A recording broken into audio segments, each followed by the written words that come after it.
Hi tears, welcome to Tamil family. Vinayagar Chaturthi வந்துடுச்சு. விநாயகர் சதுர்த்தி வந்தாவே இந்த குட்டீஸ்க்கெல்லாம் ஒரே கோலாகலம் கொண்டாட்டம். ஸோ அவங்களுக்கு பிடிச்ச மாதிரி ஏதாச்சும் நம்ம செஞ்சு தரோம் இல்லையா? ஆமாம், இந்த முறை அவங்களுக்கு பிடிச்ச மாதிரி சாக்லேட்டில் பூரணம் வச்சு ஒரு கொழுக்கட்டை செய்ய போகிறோம். வாங்க பார்க்கலாம். அதுக்கு நான் ஜேம்ஸ் சாக்லேட் எடுத்திருக்கேன். அப்புறம் சாக்லேட் பண்ணால் போதுமா, நட்ஸ்லேயும் பண்ணணும் இல்லையா? ஏன்னா அதுதானே உங்களுக்கு ஹெல்த்தி. ஸோ நட்ஸ் பூர்ணம் வச்சு நம்ம கொழுக்கட்டை பண்ணலாம். ஃபஸ்ட்டு வாங்க இதுக்கு எப்படி பூர்ணம் ரெடி பண்ணலான்னு சொல்லிட்டு பார்க்கலாம்.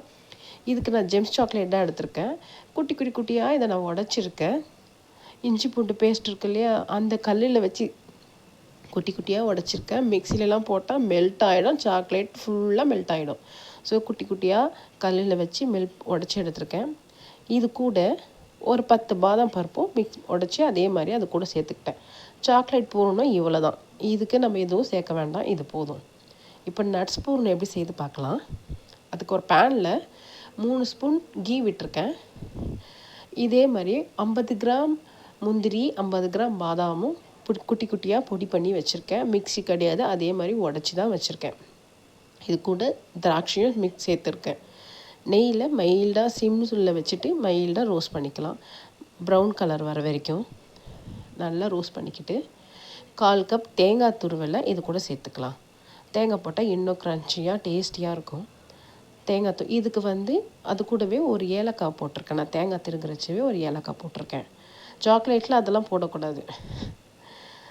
நட்ஸில் ஒரு ஏலக்காய் போட்டு நான் அதை மிக்ஸ் பண்ணியிருக்கேன். இது அதே மாதிரி லோ ஃப்ளேமில் கொஞ்சமாக ஸ்லோவில் வச்சுட்டு கொஞ்சமாக மிக்ஸ் பண்ணி இப்படி விட்டுக்கலாம் மெதுவாக. இப்போ இது கூட 1/4 கப்பு சுகர் ஆட் பண்ணிக்கலாம். இதுக்கு 1/4 கப்பு போதுமான அளவு. அதிகமாக போட்டால் ரொம்ப தண்ணியாகிடும். அது இல்லாமல் நம்ம ஸ்டவ்வு நான் ஆஃப் பண்ணிவிட்டு சுகரை சேர்த்துருக்கேன். ஸ்டவ்வு ஆன்லேயே சேர்த்தோன்னா சுகர் மெல்ட் ஆகிடும், நம்மளுக்கு பூர்ணத்தில் வைக்க முடியாது. ஆஃப் பண்ணி சேர்த்த பிறகு இந்த மாதிரி சுகரில் லைட்டாக மெல்ட் ஆகி அந்த பூர்ணத்தோடு எல்லாம் சேர்ந்து ஜாம் ஆகி கரெக்டாக இருக்கும். நமக்கு பூர்ண கொழுக்கட்டையில் வைக்கிற அளவுக்கு ரெடி ஆகிடும். நான் ஆல்ரெடி மேல் மாவு ரெடி பண்ணி வச்சுருக்கேன். டியர்ஸ், நம்ம சேனலில் மேல் மாவு கொழுக்கட்டை மேல் மாவு செய்து எப்படின்னு சொல்லிட்டு தனியாக ஒரு வீடியோ போட்டிருக்கேன். அதோட லிங்க் கொடுக்குறேன், நீங்கள் அதை பாருங்கள். எவ்வளோ ஈஸியாக செய்யலான்னு சொல்லிட்டு. அதுவும் நான் அதை ரேஷன் அரிசியில் தான் செஞ்சுருக்கேன். போய் பாருங்கள், அந்த வீடியோ பார்த்துட்டு மேல் மாவு எப்படி செய்யுதுன்னு கற்றுக்கலாம். இப்போது நான் எடுத்து வச்சுருந்தேன் அந்த மேல் மாவில் இதே மாதிரி கப்பு ஷேப்பில் எலுமிச்சைப்பழம் அளவு மாவை எடுத்துக்கிட்டு அப்படியே கையில் 2 கட்டை விரலை ப்ரெஸ் பண்ணி அப்படியே நம்ம கையில் ரொட்டேட் பண்ணோன்னா இந்த மாதிரி ஒரு கப் ஷேப்பு நமக்கு கிடைக்கும். ஸ்டார்டிங்கில் பிகினர்ஸ்க்கு கஷ்டம், செய்ய செய்ய ரொம்ப ஈஸியாக வந்துடும். பிகினர்ஸாக இருந்தால் இப்போ மோல்டிங்லாம் இருக்குது, அதை மாதிரி வாங்கி யூஸ் பண்ணிக்கலாம். இப்போது நம்ம நட்ஸ் பூர்ணத்தை உள்ளே ஸ்டஃபின் பண்ணிவிட்டு கொழுக்கட்டை பாருங்கள் அழகாக ரெடி பண்ணிச்சு. எவ்வளோ ரொம்ப ரொம்ப சாஃப்டாக இருக்கும் டியர்ஸ். நீங்கள் அந்த மாவு மேல் மாவை எப்படி பண்ணியிருக்கோம் பாருங்கள், அந்த மெட்டலில் பண்ணிங்கன்னா கண்டிப்பாக நான் கேரண்டி உங்கள் கொழுக்கட்டை சாஃப்டாக வர்றதுக்கு. அடுத்தது சாக்லேட் பூரணத்தை அதே மாதிரி நம்ம போட்டுக்கலாம். அதே மாதிரி கப்பு மாதிரி ரெடி பண்ணி சாக்லேட் பூரணத்தை உள்ள 1 ஸ்பூன் வச்சு உள்ளே ஸ்டஃபின் பண்ணிக்கலாம். அவ்வளோதான். மாவு இது சாக்லேட் மெல்ட் ஆகி வெளியே வருமானம் சந்தேகமாக வேண்டாம். மெல்ட்டெல்லாம் ஆகவே ஆகாது. மெல்ட் ஆகி உள்ளேயுமே இருக்க தவிர அது வெளியெல்லாம் லீக் ஆகாது. நான் டிஃப்ரெண்ட் தெரியணுன்றதுக்காக சின்னதாக ஒரு டிசைன் போட்டுக்கிட்டேன். எல்லாம் நம்ம இஷ்டம் தானே. இதே மாதிரி எல்லா கொழுக்கட்டையும் செஞ்சு வச்சுக்கலாம்.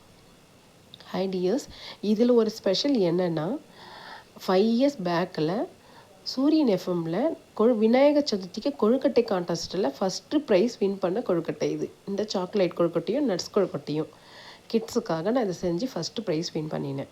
ஸோ அதை தான் நான் உங்களுக்கு இப்போ ஷேர் பண்ணியிருக்கேன். இதே மாதிரி செஞ்சு கொடுங்க, உங்கள் கிட்ஸுக்கு ரொம்ப பிடிக்கும். பிடிச்சிருந்துச்சுன்னா அவங்க சாப்பிட்டு நல்லா இருந்துச்சுன்னா எனக்கு கண்டிப்பாக கமெண்ட் பண்ணுங்கள். இதே மாதிரி எல்லாத்தையும் ரெடி பண்ணிக்கிட்டு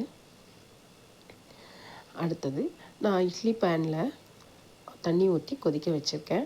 அதில் அழகாக நம்ம அடுக்கி 10 நிமிஷம் வேக வச்சு எடுத்துக்கலாம். 8லேருந்து 10 நிமிஷம் வேக வச்சு எடுத்துக்கலாம். நம்மளோட கலர்ஃபுல்லான ரெயின்போ சாக்லேட் கொழுக்கட்டை ரெடி. ஹெல்த்தியான நட்ஸு சாக்லேட் கொழுக்கட்டை ரெடி. ஃப்ரெண்ட்ஸ், கண்டிப்பாக ஷேர் பண்ணுங்கள், சப்ஸ்கிரைப் பண்ணுங்கள். தேங்க்ஸ் ஃபார் வாட்சிங். ஹாப்பி விநாயகர் சதுர்த்தி.